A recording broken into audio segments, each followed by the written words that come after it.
I won't lie, I was very late to the Witcher franchise through multiple attempts. I tried to play The Witcher 3, but whether it was a combo of being too hard or too complicated for my precious brain, or simply for the fact I never got it at the time, to be sure, I don't think I'll ever know. But what I do know is that I have not been able to stop playing it since going back to it. I could talk for hours about why and how much I love it, but that's for another video I am working on. What I wanted to make this video about was what I guess is a wish list, or what to expect from The Witcher 4.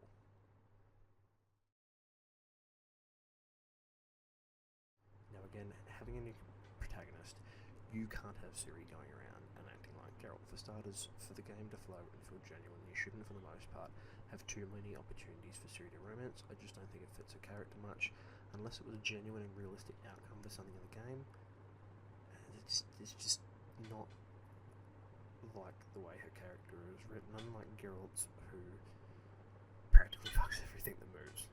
But not just that, Ciri is much more of a younger and, I guess, an experienced mind. She will not want to go about things in the same sense as Geralt.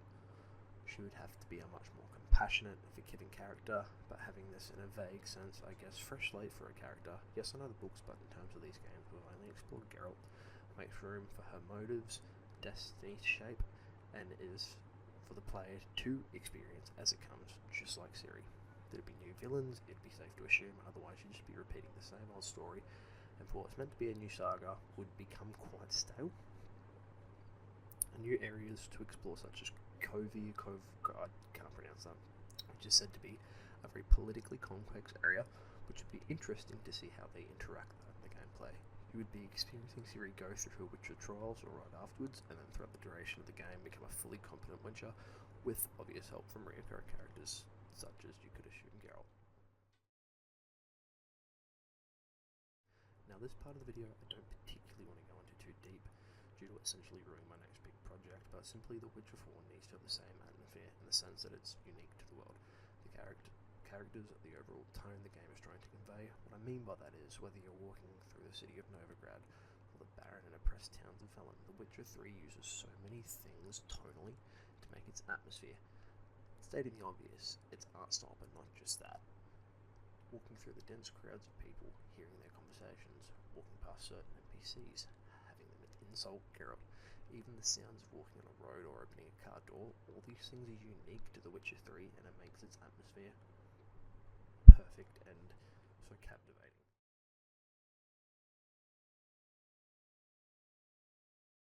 Witcher 4 succeed 3. Well, if you're CD Projekt Red, you'd be putting every ounce of effort into making that happen. There's no mystery, they're in dire need of big hits since the flop of Cyberpunk. I mean, that's why the next game is The Witcher 4. Arguments can be made that it would have been anyway, but if Cyberpunk had been a success, I don't know, I can't help but wonder if something else might have come. But regardless of that, I truly believe, as much as a great game 3 is, that yes, it will be better in nearly every way, which is such a hard thing to do because I feel like 3 is so fucking perfect. But building on what they've built in the past 3 entries, like you've got to look at The Witcher 1, Witcher 2 to The Witcher 3, like I get their big jumps and even like technology, but the games themselves just complement each other so well, but build off each other so well as well. It'll be interesting to see what they do, but I'm very confident it will be a great game and it's going to exceed 3.